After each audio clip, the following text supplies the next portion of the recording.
नमस्ते। तो आज मैं हिस्ट्री के प्रीवियस ईयर क्वेश्चन पेपर लेके आई हूँ। ये क्वेश्चन पेपर बेसिकली 5 जनवरी 2019 का है, जो कि कोड 30 के लिए कंडक्ट किया गया था। तो आपको पता ही है कि इस एग्ज़ाम में या किसी भी एग्ज़ाम के लिए प्रीवियस ईयर क्वेश्चंस को देखना कितना ज़्यादा ज़रूरी है, क्योंकि आप इन क्वेश्चंस को देख के अंदाज़ा लगा सकते हो कि किस तरीके के क्वेश्चंस इस साल आ सकते हैं। जैसे हम जीएस के लिए भी देखते हैं कि कितने सारे क्वेश्चंस, जैसे हमने 3 चरणों के जीएस पेपर्स डिस्कस करे तो हमें पता चला कि काफ़ी क्वेश्चन सिमिलर थे। तो आपको एक अंदाज़ा मिल जाता है कि आपको किस तरीके से पढ़ाई करनी है। तो आइए जल्दी से पहले क्वेश्चन की तरफ बढ़ते हैं। तो पहला क्वेश्चन है कि किस बहामनी सुल्तान ने राजधानी गुलबर्गा से स्थानांतरित करके बिदर कर दी थी। ठीक है, which Bahmani sultan transferred his capital from Gulbarga to Bidar. ठीक है, तो पहले तो आपको ये पता होना चाहिए कि जो बहामनी किंगडम है वो 1347 में इस्टेब्लिश किया था। इसको इस्टेब्लिश करने वाले इंसान थे ज़ाफ़र खान। ज़ाफ़र खान बेसिकली इन्होंने टाइटल लिया था अलाउद्दीन हसन बहामन शाह। ठीक है, तो हसन बहामन शाह ने ही बहामनी किंगडम इस्टेब्लिश किया था। इन्होंने बेसिकली रिवोल्ट किया था उस टाइम के रूलर जो थे मोहम्मद बिन तुगलक। MBT में लिख देती हूँ। तो ये क्वेश्चन भी पूछा जा सकता है कि बहामन किंगडम किसके रूल में इस्टेब्लिश किया था। ये थे मोहम्मद बिन तुगलक। तो अलाउद्दीन हसन बहामन शाह ने जब ये किंगडम इस्टेब्लिश किया था तो उसका जो कैपिटल था वो था गुलबर्गा।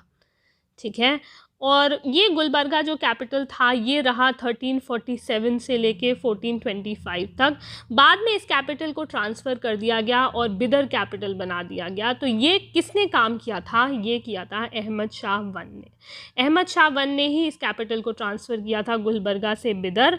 ये आपको याद रखना है। बहामन किंगडम इसलिए इम्पॉर्टेंट है क्योंकि ये पहला साउथ इंडिया का इंडिपेंडेंट इस्लामिक किंगडम था। ठीक है, ये पहला इंडिपेंडेंट इस्लामिक किंगडम था साउथ इंडिया का। बाद में 1518 में ये पूरा जो बहामन किंगडम है ये ध्वस्त हो गया था, 5 भागों में डिवाइड हो गया था जब विजयनगर के साथ इसका वॉर हुआ था। तो अगर आप मुझे बता सको कि ये 5 किंगडम्स कौन से थे, जैसे निज़ाम शाहीज़ थे, कुतुब शाहीज़ थे। निज़ाम शाही अहमदनगर में थे, कुतुब शाही गोलकुंडा में थे। तो 2 मैंने आपको बता दिए, 3 आप मुझे बताओ, जैसे बरीद, इमाद शाही, आदिल शाही, ये कौन सी जगहों में थे। ये आप मुझे कमेंट सेक्शन में लिख के बताओ, आपका रिवीजन हो जाएगा। नेक्स्ट क्वेश्चन है, which of the following sultans of Delhi tried to prohibit wine drinking. Wine drinking की ये जो प्रथा है, मदिरा पान की जो ये प्रथा है, ये कौन से दिल्ली के सुल्तान ने रोकने की कोशिश करी थी अनसक्सेसफुली, यानी कि ये इसमें सक्सेसफुल नहीं हुए। बेसिकली ये जो कोशिश करी थी ये करी थी अलाउद्दीन खिलजी ने। ठीक है, तो इसका आंसर हो जाएगा अलाउद्दीन खिलजी। अलाउद्दीन खिलजी आप जानते हो खिलजी डायनेस्टी के सबसे ज़्यादा महत्वपूर्ण राजा थे। इनका जो कार्यकाल था वो था 1296 से लेके 1316 तक। इनका जो रियल नेम था वो था अली गुरसप, है ना, अली गुरसप इनका असली नाम था। इन्होंने बेसिकली 4 स्टेप्स लिए थे। 4 स्टेप्स जो इन्होंने कोशिश की ताकि उनके रूल को कोई भी चैलेंज ना कर सके। पहली चीज़ तो आपने देखी कि उन्होंने वाइन ड्रिंकिंग बिल्कुल ही ख़त्म कर दी, क्योंकि इनको लगता था कि मदिरा पी के लोग अपने रास्ते से भटक जाते हैं। तो पहला जो स्टेप था वो थी वाइन ड्रिंकिंग।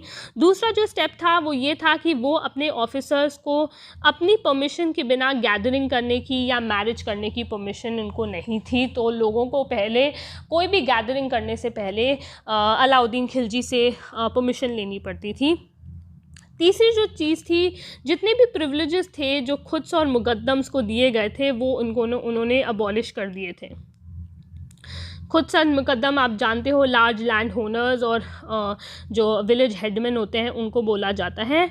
और जो चौथा स्टेप था, इन्होंने स्पाइस रखना शुरू करे थे। स्पाइस आप जानते हो बरीद होते हैं, तो इनको रखना शुरू किया था। ये जो स्पाइस होते थे, ये जो जासूस होते थे, ये अलाउद्दीन खिलजी को पूरे टाइम इन्फॉर्म रखते थे कि उनके एम्पायर में क्या हो रहा है, कोई उनके खिलाफ कोई चाल तो नहीं, साजिश तो नहीं कर रहा है। तो इसके बारे में उनको पूरी जानकारी रखती थी। ठीक है, 33rd जो क्वेश्चन पूछा गया था वो ये था कि 1791 ईस्वी में वाराणसी में किसने संस्कृत कॉलेज की स्थापना की थी। ठीक है, तो who started a Sanskrit college at Varanasi in 1791? तो आपको ये याद रखना है कि जो संस्कृत कॉलेज है जो 1791 में बनाया गया था, वो बनाया गया था जोनाथन डंकन के द्वारा, ठीक है। जोनाथन डंकन ने इस कॉलेज की स्थापना करी थी। बेसिकली वो लोग ये चाहते कि हिंदूज़ का जो कल्चर है, हिंदूज़ से रिलेटेड जो लैंग्वेज है, जो लिटरेचर है, जो रिलीजन है, जो लॉज हैं, उसको वो लोग समझना चाहते थे, और इसी वजह से ये संस्कृत कॉलेज की स्थापना की गई थी। उसी तरीके से एक और कॉलेज जैसे 1791 में हुआ, कुछ ही सालों बाद 1800 में एक फोर्ट विलियम कॉलेज बनाया गया था, ठीक है। फोर्ट विलियम कॉलेज जो है वो बनाया गया था, और ये इस्टेब्लिश किया था लॉर्ड वेलेस्ली के द्वारा, ठीक है। लॉर्ड वेलेस्ली उस टाइम के गवर्नर जनरल थे इंडिया के, और ये जो कॉलेज बनाया गया था फोर्ट विलियम कॉलेज, ये इसलिए बनाया गया था कि आने वाले जो सिविल सर्वेंट्स हैं उनको वर्नाकुलर लैंग्वेज में टीच करने की। वर्नाकुलर लैंग्वेज मतलब जितनी भी रीजनल लैंग्वेज है, आखिरकार उनको करना काम तो यहीं पे था इंडियंस के साथ, तो इंडियंस की जो रीजनल लैंग्वेज है उसको समझने के लिए, उसमें उनको ट्रेन करने के लिए ये कॉलेज यानी कि फोर्ट विलियम कॉलेज, जो कि लॉर्ड वेलेस्ली ने इस्टेब्लिश किया था, इसलिए बनाया गया था, ठीक है। नेक्स्ट क्वेश्चन है 34th क्वेश्चन। ये पूछ रहे हैं कि who among the following said ryotwari is a system which has always prevailed in India? तो ये बोल रहे हैं कि रैयतवाड़ी एक ऐसी प्रथा है जो भारत में हमेशा से ही प्रचलित रही है। तो ये पूछ रहे हैं कि ये जो स्टेटमेंट है ये किसने दिया था? तो ये जो स्टेटमेंट है ये थॉमस मुनरो ने दिया था। पूरा नाम है इनका थॉमस मुनरो, और थॉमस मुनरो ने ही रैयतवाड़ी सिस्टम शुरू किया था 1820 में। आप ईयर भी याद रख सकते हो, 1820 में थॉमस मुनरो ने शुरू किया था रैयतवाड़ी सिस्टम। और ये इन्होंने बेसिकली जिस एरिया में शुरू किया था वो था मद्रास, यानी आज का चेन्नई, और बॉम्बे रीजन में, ठीक है। तो मद्रास और बॉम्बे रीजन में इन्होंने रैयतवाड़ी सिस्टम इंट्रोड्यूस किया। और बेसिकली एक और इंसान का नाम रैयतवाड़ी सिस्टम से रिलेटेड है, वो है अलेक्जेंडर रीड का, ठीक है। अलेक्जेंडर रीड ने इस रैयतवाड़ी को सिर्फ एक्सपेरिमेंटल लेवल पे चलाया था, और ये चलाया था बारामहल डिस्ट्रिक्ट में, ठीक है। तो इन्होंने अलेक्जेंडर रीड ने बेसिकली इसका एक्सपेरिमेंट किया रैयतवाड़ी सिस्टम का, और रैयतवाड़ी सिस्टम को पूरी तरीके से जो लागू किया वो किया था थॉमस मुनरो के द्वारा 1820 में। तो दो लोगों के बारे में आपको याद रखना है जब आप रैयतवाड़ी सिस्टम पढ़ते हो, एक है थॉमस मुनरो और एक है अलेक्जेंडर रीड, ठीक है। नेक्स्ट क्वेश्चन है कि in which year the first telegraph line was open between Calcutta to Agra? तो ये आपको याद रखना है कि भारत की पहली जो कैलकाटा जो टेलीग्राफ लाइन है वो कैलकाटा से लेके आगरा तक डाली गई थी। तो इसमें किसका हाथ था, ठीक है। तो बेसिकली ये हुआ था 1853 में। क्वेश्चन पूछ रहा है कि ये कौन से साल में हुई थी, तो इसका आंसर हो जाएगा 1853 में। तो जो पहली टेलीग्राफ लाइन, यानी इस क्वेश्चन का जवाब हो जाएगा 1853। अब आप कुछ क्वेश्चंस का आंसर मुझे कमेंट सेक्शन में दोगे। पहली बात तो ये, जब 1853 की टेलीग्राफ लाइन बनी थी तो इस टाइम पे वाइसरॉय कौन से थे। सिमिलरली जो पहली रेलवे लाइन बनी वो कहाँ से कहाँ तक बनी थी, और इसको इम्प्लीमेंट करने वाले वाइसरॉय कौन थे, ये भी आप मुझे बताओगे। नेक्स्ट क्वेश्चन जो आपको मुझे जवाब देना है वो ये है कि परमानेंट सेटलमेंट, अभी हमने रैयतवाड़ी सेटलमेंट पढ़ा, अब मैं आपसे परमानेंट सेटलमेंट से रिलेटेड, आपको पता ही होगा कि 3 रेवेन्यू सेटलमेंट थे। एक थे रैयतवाड़ी सिस्टम, एक था परमानेंट सेटलमेंट, और तीसरा था महलवाड़ी सेटलमेंट। तो आपको मुझे बताना है कि परमानेंट सेटलमेंट जो कि 1793 में शुरू हुआ था, इसको शुरू करने वाले वाइसरॉय कौन थे। और जो नेक्स्ट क्वेश्चन आपको जवाब देना है वो ये है कि जो महलवाड़ी सेटलमेंट था वो कौन से एरियाज़ में लगाया गया था, यानी कि परमानेंट सेटलमेंट्स जिस तरीके से बंगाल और बिहार के रीजन में लगाया गया था, और हमने रैयतवाड़ी सेटलमेंट के बारे में भी देखा कि वो मद्रास और बॉम्बे में लगाया था। आपको बताना है कि महलवाड़ी सेटलमेंट कौन से रीजन में लगाया गया था, ठीक है। अब नेक्स्ट क्वेश्चन की तरफ चलते हैं। नेक्स्ट क्वेश्चन है कि by which charter act in East India Company enjoyed its monopoly of trade with China and trade in T, यानी कि किस अधिकार पत्र अधिनियम के द्वारा ईस्ट इंडिया कंपनी का चीन के साथ जो ट्रेड था, चाय व्यापार था, उसमें एकाधिकार बना रहा। ठीक है, तो इसका आंसर है चार्टर एक्ट ऑफ 1813। ठीक है, 1813 के चार्टर एक्ट के बारे में ये बहुत ही ज़्यादा फेमस है कि इसमें जो ईस्ट इंडिया कंपनी की ट्रेडिंग मोनोपोली थी इंडिया के साथ, उसको ख़त्म कर दिया गया। यानी कि अभी तक इंडिया के साथ ट्रेड करने की जो परमिशन थी वो सिर्फ ईस्ट इंडिया कंपनी को थी, पर 1813 के चार्टर एक्ट के बाद ये परमिशन ईस्ट इंडिया कंपनी के अलावा और भी लोगों को मिल गई, यानी कि और भी लोग इंडिया के साथ ट्रेड करने के लिए उनको छूट मिल गई। ठीक है, दूसरा जो इम्पॉर्टेंट प्रोविज़न है 1813 के एक्ट में वो ये है कि इस एक्ट के द्वारा 1,00,000 रुपए, जो 1,00,000 है वो एजुकेशन के लिए रखा गया। यानी कि ये एक बड़ा स्टेप था जो कि ब्रिटिशर्स ने लिया था ताकि वो इंडियंस को एजुकेट कर सके। तो ये भी 1813 के चार्टर एक्ट से हुआ था। अब ये जो चार्टर एक्ट का जो तीसरा हमने ये देखा कि इंडिया के साथ तो मोनोपोली ईस्ट इंडिया कंपनी की ख़त्म हो गई थी, पर फिर भी उनका जो मोनोपोली था चाइना के साथ और ट्रेड इन टी वो अभी भी बरकरार रहा था, और बाद में इसे भी ख़त्म कर दिया गया था, और ये ख़त्म किया था by the charter act of 1833। ठीक है, तो 1813 में इंडिया के साथ ख़त्म हुआ और 1833 में चाइना और टी के ऊपर भी जो मोनोपोली थी वो भी ख़त्म हो गई। ठीक है, नेक्स्ट क्वेश्चन है, who was instrumental in abolishing Sati custom in India? यानी कि सती प्रथा को समाप्त कराने में किसका बहुत ही बड़ी भूमिका थी? तो इसका जवाब हो जाएगा ऑब्वियसली राजा राम मोहन रॉय। राजा राम मोहन रॉय ने सती प्रथा के खिलाफ काफ़ी आवाज़ उठाई। तो अब आप मुझे कुछ जवाब दोगे कि सती प्रथा को कब ख़त्म किया गया। चलो मैं ये बता देती हूँ कि 1829 में सती प्रथा को अबॉलिश कर दिया गया था। अब आप मुझे जवाब दोगे कि इस टाइम पे वाइसरॉय कौन थे। ठीक है, ये आप मुझे जवाब दोगे।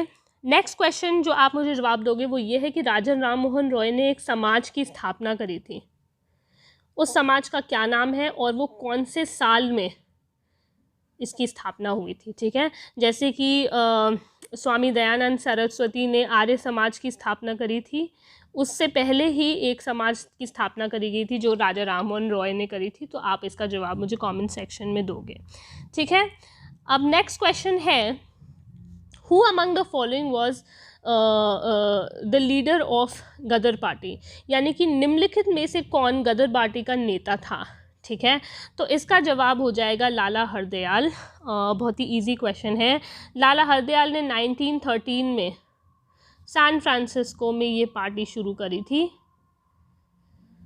तो ये बहुत ही ज़्यादा इम्पॉर्टेंट है। गदर एक न्यूज़पेपर भी शुरू किया गया था। ये आप मुझे बताओगे कि ये वीकली था या ये मंथली था। आप मुझे ये बताओगे कि गदर का जो ये न्यूज़पेपर शुरू किया था ये कहाँ पे शुरू किया गया था, किसके द्वारा किया गया था, और ये कितने कितने टाइम पे रिलीज़ होता था, यानी मंथली था, वीकली था, ईयरली था, कैसा था।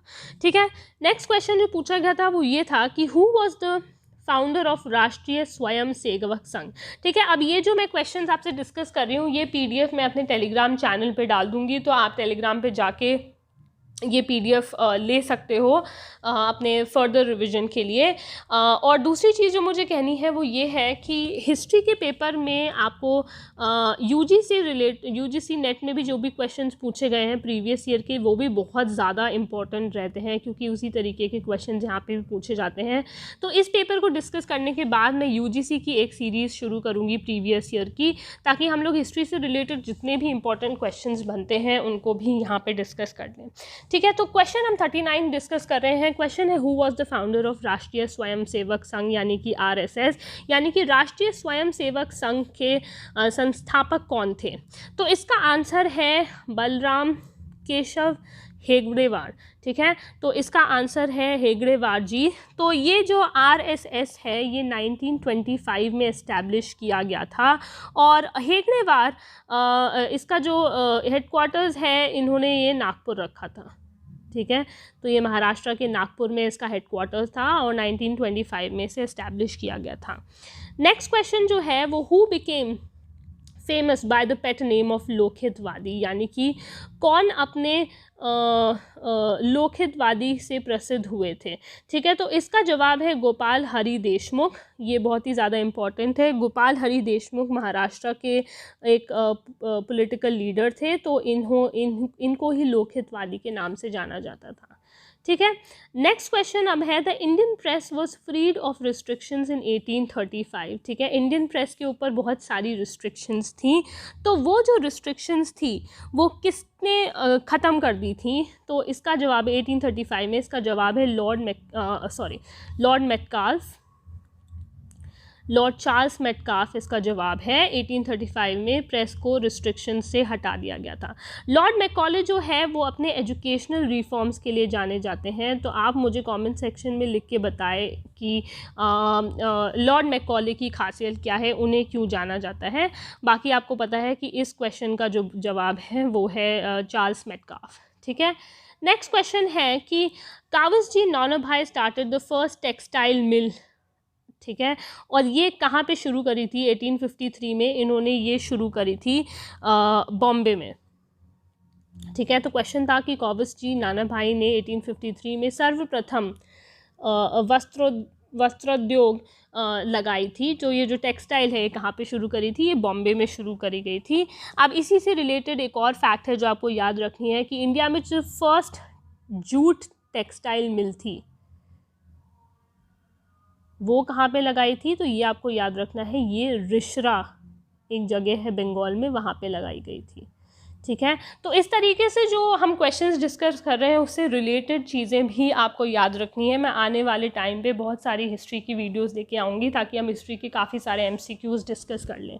ठीक है, नेक्स्ट क्वेश्चन है कि the first all India peasant organisation, all India Kisan Sabha, was formed in 1936। अभी हमने 1935 में हमने चार्ल्स मेटकाल्फ ने प्रेस रिस्ट्रिक्शंस ख़त्म करे उसके बारे में देखा। अब उसी के एक साल बाद 1936 में ऑल इंडिया किसान सभा इस्टेब्लिश कर दी गई थी। तो ये किसकी लीडरशिप में इस्टेब्लिश करी गई थी? तो ये की गई थी स्वामी सहजानंद सरस्वती द्वारा। ठीक है, स्वामी सहजानंद सरस्वती के अंडर ही किसान सभा इस्टेब्लिश किया गया था।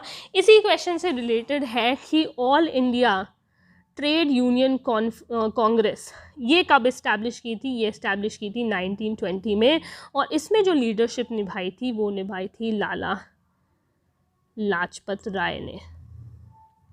ठीक है, तो ये भी बहुत ज़रूरी है। AITUC यानी all India trade union Congress के बारे में भी काफ़ी बार सवाल पूछा जाता है। ये 1920 में हुआ, जबकि ऑल इंडिया किसान सभा 1936 में स्वामी सहजानंद सरस्वती द्वारा किया गया। ठीक है, नेक्स्ट क्वेश्चन जो है वो ये है कि who led a group studying in England and propose the creation of a separate Muslim state Pakistan in 1933। ठीक है, हमने 1935 में प्रेस रिस्ट्रिक्शन के बारे में बात करी, 1936 में हमने ऑल इंडिया किसान सभा के बात करी। अब 1933 में एक जो कॉन्सेप्ट आया था पाकिस्तान के बारे में, तो ये पूछ रहे हैं कि इंग्लैंड में पढ़ने वाले गुट का नेतृत्व करते हुए किसने 1933 में एक पृथक मुस्लिम राज्य पाकिस्तान का प्रस्ताव दिया था? तो ये प्रस्ताव दिया था चौधरी रहमत अली ने। ठीक है, ये आपको याद रखना है, चौधरी रहमत अली ने ये प्रस्ताव दिया था। पहली बार पाकिस्तान का जो नाम है चौधरी रहमत अली ने प्रपोज किया था। बेसिकली उन्होंने पाक शब्द इस्तेमाल किया था। पाक मतलब होता है प्योर। ठीक है, तो पाकिस्तान बोलना चाहते थे, पर पाकिस्तान बोलने में आसान नहीं है, इसलिए उसको पाकिस्तान कर दिया गया ताकि वो बोलने में फ़्लो में आए। जिस तरह से अफ़गानिस्तान नहीं हो सकता, अफ़गानिस्तान हो गया है ताकि वो बोलने में ईजी हो जाए, उसी तरीके से पाकिस्तान हो गया। तो एक चीज़ जो आपको याद रखनी है कि वो ये है कि मुस्लिम्स के लिए जो सेपरेट स्टेट का ख्याल था वो बेसिकली 1930 में ही प्रपोज कर दिया गया। ये हम 1933 में पाकिस्तान की बात कर रहे हैं। 1930 में ही पहला जो मुस्लिम का एक सेपरेट स्टेट होना चाहिए, ये आइडिया जो आया था, ये आइडिया दिया था मोहम्मद इकबाल ने। ठीक है, तो ये आपको याद रखना है कि ये जो आइडिया था ये पहली बार प्रस्तावित किया था मोहम्मद इकबाल ने। फिर पाकिस्तान जो टर्म है वो दिया चौधरी रहमत अली ने, और फाइनली 1940 में जो लाहौर रेजोल्यूशन था उसमें जिन्ना ने ये अपनी डिमांड आगे रखी कि उनको मुस्लिम्स के लिए एक सेपरेट राज्य चाहिए, ठीक है। तो ये थी पाकिस्तान की कहानी। नेक्स्ट क्वेश्चन है कि who among the following said better to live a day as a lion than a lifetime as a sheep. मुझे लगता है 45th वाला क्वेश्चन इसमें रह गया है टाइपिंग में। तो ये जो 45th क्वेश्चन था मैं आपको बता देती हूँ। 45th क्वेश्चन था कि विच कार्नेटिक वॉर, ठीक है, ये मैं खुद ही लिख देती हूँ, which Carnatic war is famous for battle of saint Thome, ठीक है। तो ये क्वेश्चन पूछ रहा है कि आपको पता है कार्नेटिक वॉर्स हुए थे, तो ये पूछ रहा है कि कौन से नंबर के कार्नेटिक वॉर का हिस्सा था बैटल ऑफ सेंट थोम। इस बैटल को बैटल ऑफ सेंट अदयार भी बोलते हैं, सॉरी सेंट अदयार नहीं, बैटल ऑफ अदयार भी बोलते हैं, क्योंकि ये अदयार रिवर के किनारे लड़ी गई थी। तो ये बेसिकली हिस्सा थी फर्स्ट कार्नेटिक वॉर की, ठीक है। ये क्वेश्चन टाइपिंग में रह गया तो प्लीज़ आप इसको खुद ही इंक्लूड कर लेना। फर्स्ट कार्नेटिक वॉर का हिस्सा थी बैटल ऑफ सेंट थोम, और ये अदयार रिवर के साइड में लड़ी गई थी। ये 1746 में हुई थी, ठीक है। पहला जो कार्नेटिक वॉर था वो फ्रेंच और इंग्लिश कंपनीज़ के बीच में शुरू हुआ था। उस टाइम पे ऑस्ट्रियन सक्सेशन का एक क्वेश्चन चल रहा था इंटरनेशनल बैकग्राउंड पे, और उसी के चलते इंडिया में भी फ्रेंच और ब्रिटिश ईस्ट इंडिया कंपनी के बीच में लड़ाई शुरू हो गई थी। ये जो वॉर था बैटल ऑफ सेंट थोम, ये फ्रेंच आर्मी और आरकोट के जो राजा थे उनके बीच में हुई थी, फोर्ट सेंट जॉर्ज के पीछे, ठीक है। तो फोर्ट सेंट जॉर्ज के पीछे ये बैटल ऑफ सेंट थोम हुई थी। तो ये आप ये क्वेश्चन याद कर लेना। अब 46 क्वेश्चन हम देख रहे थे कि निम्नलिखित में से किसने कहा था शेर की तरह एक दिन जीना अधिक अच्छा है बकरे की भांति पूरा उम्र जीने से तो बहुत ही अच्छा है। तो ये इस तरीके, who among the following said better to live a day as a lion than a lifetime as a sheep. तो ये आइडिया, ये बात किसने बोली थी? तो ये बात बोली थी टीपू सुल्तान ने। टीपू सुल्तान आप जानते हो, इनको टाइगर ऑफ मैसूर के नाम से भी जाना जाता है, क्योंकि ये मैसूर के राजा थे।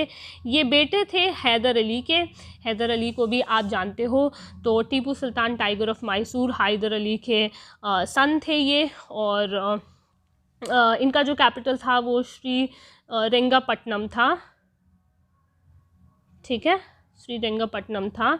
तो ये आपको याद रखना है। तो टीपू सुल्तान जो थे बहुत ही ज़्यादा पॉपुलर लीडर थे, और ये भी कहा जाता है उनके बारे में कि ये उस टाइम के ज़माने के हिसाब से काफ़ी ज़्यादा मतलब आप ऐसा होता है ना कि आपको समय के साथ बदलना पड़ता है, तो ये एक मॉडर्न तरीके के रूलर थे, इनके बारे में ये कहा जाता है। इनकी डेथ भी श्रीरंगपट्टनम में ही हुई थी। नेक्स्ट क्वेश्चन है, who among the following is considered to be the main reformer of local self government in British India, ठीक है। लोकल सेल्फ गवर्नमेंट आप जानते हो, पंचायत, म्यूनिसिपैलिटी, यानी कि जो लोकल गवर्नमेंट के लिए होती है वो उसके ऊपर है। तो इंडिया में जिस इंसान को मेन रिफॉर्मर कहा जाता है वो है लॉर्ड रिपन, ठीक है। लॉर्ड रिपन बेसिकली इन्होंने ही लोकल सेल्फ गवर्नमेंट इंडिया में इंट्रोड्यूस की थी, इसलिए इनको father of Indian local self government भी बोला जाता है। लॉर्ड रिपन के टाइम पे एक और बहुत ही बड़ी भारतीयों के लिए जीत थी, पर बाद में वो रिवर्स हो गई थी, उसको बोलते हैं इल्बर्ट बिल, ठीक है। अब आप मुझे कमेंट सेक्शन में बताओ कि इल्बर्ट बिल क्या था। पहले इल्बर्ट बिल को इंट्रोड्यूस किया गया, बाद में उसको वापस ले लिया गया। तो इस तरीके से भारतीयों को ये यकीन हो गया था कि ब्रिटिशर्स कभी भी भारतीयों के लिए कुछ भी अच्छा नहीं होने देंगे, ठीक है। तो आप मुझे कमेंट सेक्शन में इल्बर्ट बिल के बारे में बताना। फिलहाल इस क्वेश्चन का आंसर लॉर्ड रिपन है, जो कि मेन रिफॉर्मर थे लोकल सेल्फ गवर्नमेंट के, यानी कि स्थानीय स्वशासन के मुख्य सुधारक थे, ठीक है।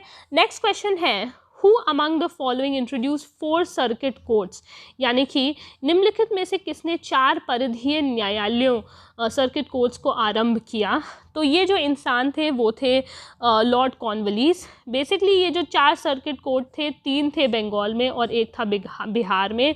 तो जो बंगाल में थे वो थे ढाका, ठीक है, दूसरा था कैलकाटा, आज का कोलकाता, और तीसरा था मुर्शिदाबाद, ठीक है। तो ये जो 3 सर्किट कोर्ट थे बंगाल में, ये थे ढाका में, कैलकाटा में और मुर्शिदाबाद में। एक जो बिहार में था वो था पटना में, ठीक है। तो ये 4 सर्किट कोर्ट लॉर्ड कॉर्नवालिस ने शुरू करे थे। लॉर्ड कॉर्नवालिस का टाइम पीरियड था 786 से लेके 793। इन्होंने ही परमानेंट सेटलमेंट भी शुरू किया था। बाद में ये जो 4 सर्किट कोर्ट्स थे उसको अबॉलिश कर दिया था विलियम बेंटिक ने, ठीक है। तो ये सर्किट्स कोड ज़्यादा टाइम के लिए नहीं रह पाए, इसको लॉर्ड विलियम बेंटिक ने अबॉलिश कर दिया था। फिलहाल आपको ये याद रखना है कि 4 सर्किट कोड शुरू करने वाले इंसान थे लॉर्ड कॉर्नवालिस, ठीक है।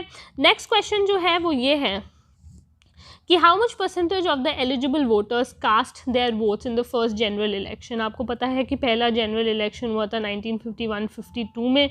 तो इसमें पूछा गया है कि पहले जनरल इलेक्शन में कितने एलिजिबल वोटर्स में से अपनी राइट को इस्तेमाल करके वोट किया था। तो इसका आंसर है 68%। ये बहुत ही फैक्चुअल क्वेश्चन है। स्वतंत्र भारत के प्रथम आम चुनाव में कितने प्रतिशत योग्य मतधारकाओं ने अपने मताधिकार का प्रयोग किया था। तो प्लीज़ मेरी हिंदी पे आप वो मत करिएगा, मैं पूरी कोशिश कर रही हूँ। पहले मैं सिर्फ इंग्लिश में ही वीडियोस बना रही थी, फिर मुझे अंदाज़ा हुआ कि मुझे हिंदी में भी क्वेश्चंस को डिस्कस करना चाहिए। तो एलिजिबल वोटर्स जिन्होंने अपनी वोटिंग राइट का इस्तेमाल किया था वो थे 68%। तो आज का लास्ट क्वेश्चन है वो ये है कि the tenure of the second 5 year plan. आपको पता है भारत में अभी तक 12 5 ईयर प्लान आ चुके हैं जिनको FYP कहते हैं। तो इसमें बोलो जो सेकेंड 5 ईयर प्लान था वो कौन से साल तक एक्सटेंडेड था। तो इसका आंसर है 1956 से 1961। इससे रिलेटेड आपको ये चीज़ याद रखनी है कि जो सेकेंड 5 ईयर प्लान था वो मेनली इंडस्ट्रियलाइजेशन के ही चारों तरफ घूम रहा था। इस वाले 5 ईयर प्लान में इंडस्ट्रियलाइजेशन पे बहुत ही ज़्यादा फोकस किया गया था और इस 5 ईयर प्लान को PC महालनोबिस के नाम से महालनोबिस मॉडल भी बोला जाता है, ठीक है। महालनोबिस बोला जाता है, बहुत ही ज़्यादा महत्वपूर्ण है।